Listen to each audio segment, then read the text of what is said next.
नमस्कार मंडळी. मी निलिमा पटवर्धन आणि आज एक छानशी गोष्ट सांगणार आहे तुम्हाला. शीर्षक आहे 3 उपदेश. 3 उपदेश. एक गरीब माणूस आपल्या पत्नीसोबत एका छोट्या गावात राहत होता. जीवन इतकं कठीण होतं की अनेक वेळा खायला देखील काहीच नसायचं. एक दिवस त्याने कामाच्या शोधात गाव सोडायचं ठरवलं.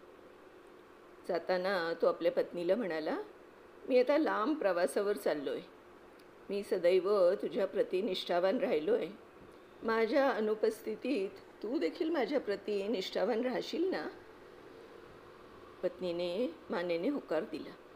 तो माणूस खूप दूर गेला आणि एका व्यापाऱ्याच्या घरात नोकरीला लागला. पण अट अशी होती की त्याचा सगळा पगार व्यापाऱ्याच्या जवळ साठवला जाईल आणि काम सोडताना एकदम मिळेल. अशी काम करता करता 20 वर्ष उलटून गेली. एक दिवस तो व्यापाऱ्याला म्हणाला, मालक, आता मी घरी परत जायचं ठरवलं आहे. कृपया माझं सगळं साठवलेलं वेतन मला द्या. मालक म्हणाला, तुझ्याकडे 2 पर्याय आहेत. एक तर तुझं संपूर्ण वेतन घे किंवा माझ्याकडून 3 महत्त्वाचे उपदेश घे. पण दोन्हीपैकी एकच गोष्ट मिळेल बरं. त्या माणसाने 2 दिवस विचार केला आणि मग म्हणाला, मालक, मला तुमचे 3 उपदेश द्या. मला पैसे नकोत. मालक हसत म्हणाला, मग लक्षपूर्वक ऐक. पहिला उपदेश आहे, कधीही शॉर्टकट निवडू नकोस. तो कितीही सोपा वाटला तरी लांबचा मार्ग अनेकदा अधिक सुरक्षित आणि लाभदायक असतो. दुसरा उपदेश, कधीही घाई करू नकोस. पूर्ण गोष्ट समजून घे आणि मग निर्णय घे. आणि तिसरा उपदेश आहे, एखाद्या व्यक्तीबद्दल मत बनवण्याआधी सगळं सत्य जाणून घे. मालकाने त्याला प्रवासासाठी म्हणून 3 पोळ्या दिल्या. 2 प्रवासात खाण्यासाठी आणि 1 मोठी पोळी घरी पोचल्यावर पत्नीबरोबर वाटून खाण्यासाठी. आणि मग तो माणूस जो होता ना, तो प्रवासासाठी निघाला. रस्त्यात एकाने त्याला सांगितलं की एक छोटा मार्ग आहे, त्याने तो लवकर घरी पोचू शकतो. त्याला पहिला उपदेश आठवला. त्याने लांबचा आणि सुरक्षित मार्ग निवडला. नंतर समजलं की त्या छोट्या मार्गावर एक हिंस्त्र प्राणी होता जो त्याला मारू शकला असता. रात्री एका अज्ञात व्यक्तीनं त्याला घरात आसरा दिला.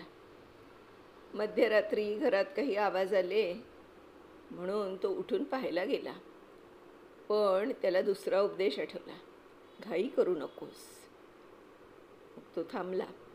सकाळी कळलं की रात्री घरात वाघ घुसला होता.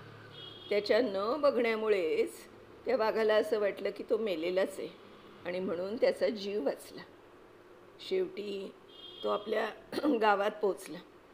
घराजवळच्या खिडकीतून बघितलं तर त्याला दिसलं की त्याची पत्नी एका पुरुषाला मिठी मारतीये आणि त्याच्या गालाचं चुंबन घेते. त्याला खूप राग आला. तो खूप संतापला, निराश झाला आणि थकल्यासारखा तसाच निघून गेला. मग त्याला तिसरा उपदेश आठवला, पूर्ण सत्य जाणण्याआधी मत बनवू नकोस. मग तो परत गेला आणि दरवाजावर टकटक केलं. पत्नीने त्याला पाहून आनंदाने धावत येऊन मिठी मारायला लागली. पण तो थांबला आणि विचारलं, तू माझ्या अनुपस्थितीत दुसऱ्या पुरुषाला का मिठी मारलीस आणि चुंबन पण घेतलंस? तू वचन दिलं होतंस मला माझ्याशी एकनिष्ठ राहशील म्हणून. पत्नी हसून म्हणाली, आधी घरात तर या, मग मी सगळं काही सांगते. नाही, मला आत्ता सगळं सांग, त्यानं ठामपणे सांगितलं. पत्नी म्हणाली, जेव्हा तुम्ही गेलात तेव्हा मी गरोदर होते. आपला आता 20 वर्षांचा मुलगा आहे. तोच मुलगा होता ज्याला तुम्ही खिडकीत पाहिलं. मी त्याला आज पहिल्यांदा कामावर जाण्यापूर्वी गालावर चुंबन घेतलं. त्या माणसाच्या डोळ्यातून अश्रू वाहू लागले. ते दोघं घरात गेले आणि मग एकत्र जेवायला बसले. आता त्यांनी ती 3ऱ्या पोळीची पिशवी उघडली, जी मालकानं पत्नीसोबत खायला सांगितली होती. जशी त्यानं पिशवी उघडली त्यामधून त्याच्या 20 वर्षांची संपूर्ण जमा केलेली रक्कम बाहेर आली. ती त्याच्या मालकाने प्रेमाने लपवून ठेवली होती. अशा तऱ्हेने त्या माणसाने तिन्ही उपदेश पण पाळले आणि त्याला त्याची पूर्ण रक्कम पण मिळाली. तर मुलांनो, ह्याच्यातनं आपण काय शिकतो? तर प्रत्येक सोपा मार्ग योग्य असेलच असं नाही. घाईत घेतलेले निर्णय अनेकदा तोट्याचे पण असू शकतात आणि प्रत्येक गोष्ट जशी दिसते तशीच असेल असं नाही.